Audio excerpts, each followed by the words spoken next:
Alors, nous allons voir comment planter votre kit Dromio Garden. Vous commencez par le carton, que vous mettez à l'emplacement désiré en suivant les numéros qui sont sur les cartons et qui sont sur le plan. Une fois que vous avez fait ça, hop, déroulez, vous ajustez. Alors là, évidemment, j'ai un échantillon juste pour expliquer. Là, vous voyez qu'il y a un fautigna. Donc en fait, l'objectif, c'est que le fautigna, il va prendre un peu d'ampleur.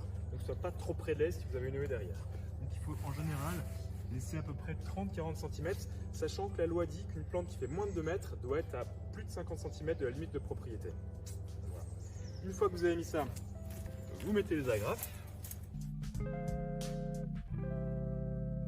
Ensuite, vous placez les plantes. Alors sur chaque plante, il y a une étiquette. Donc là, par exemple, j'ai un fautigna, là j'ai un hydrangea. Donc le fautigna va sur le fautigna, l'hydrangea va sur l'hydrangea. Et il me reste le persicaria. Voilà, persicaria, c'est bien ça, va sur le persicaria. Une fois que vous avez ça, eh bien, il n'y a plus qu'à planter. Donc, on prend la bêche. La taille du cercle est adaptée à la taille du pot. Voilà, ça veut dire que concrètement, hop, vous enlevez le fautigna. Ça n'a pas besoin non plus d'être fait avec précision, hein, parce qu'après il va y avoir le paillin qui va recouvrir l'ensemble.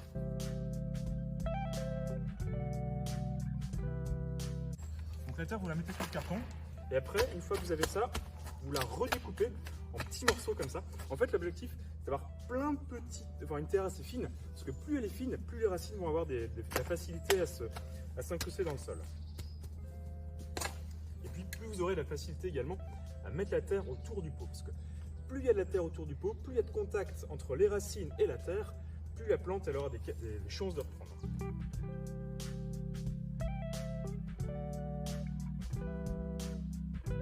Alors la profondeur, c'est pas très compliqué. Vous regardez, il faut que le pot, voilà, c'est un peu profond. Alors je vais rajouter de la terre fine du coup. Hein. Mais l'objectif c'est que le collet en fait c'est la limite entre les racines et la partie aérienne. Il ne faut pas que le collet soit sous la terre. S'il y a la terre sur le collet, ça va étouffer le collet et du coup la plante elle risque de mal reprendre. Alors une fois que vous avez fait le trou, vous émiettez un peu également les côtés. L'objectif c'est vraiment à chaque fois d'avoir une terre assez meuble pour que les racines fassent leur boulot, elles aillent chercher les nutriments le plus loin possible. Là on a vu qu'on était un peu profond, alors je vais quand même décompacter encore un peu le fond. Pareil, hein, toujours l'objectif. Plus la terre est décompactée, plus la reprise sera meilleure. Et comme on a vu qu'on était un peu haut, je remets un peu de terre. Ensuite, vous prenez le pot, vous l'enlevez. On voit qu'il y a des racines là qui tournent autour du pot. Là, ce qu'il faut faire, c'est ouvrir comme ça, même s'il y a un peu de terreau qui s'en va, c'est pas gênant. Vous ouvrez bien la motte. Ça, c'est une motte qui est bien ouverte. Vous voyez, là, les racines elles tournent plus autour du pot.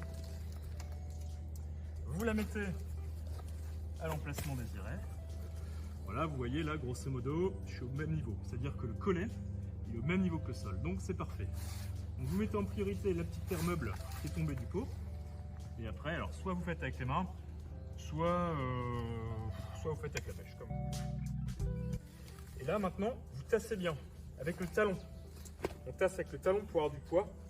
Là, l'objectif, c'est que la terre soit bien en contact avec les racines, comme j'ai dit précédemment, pour éviter qu'il y ait des interstices d'air et que les racines, quand elles se développent, elles se retrouvent dans une petite cavité d'air et que du coup elles se dessèchent.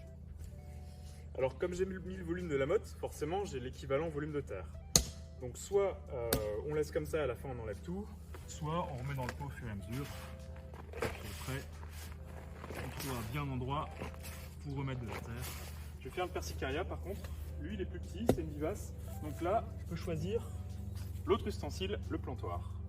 Alors, même chose. Hein.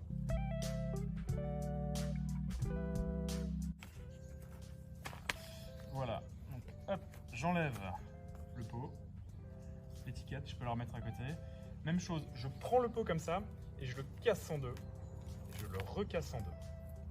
Voilà. Donc là, il ne faut pas hésiter vraiment à ce que la motte... voilà, jouer avec les racines, enlever la terre pour que vraiment les racines, le système racinaire il tourne plus autour du pot comme il était, comme la plante était auparavant. Voilà. Donc je mets en terre toujours le collet au niveau du sol et puis là je le remets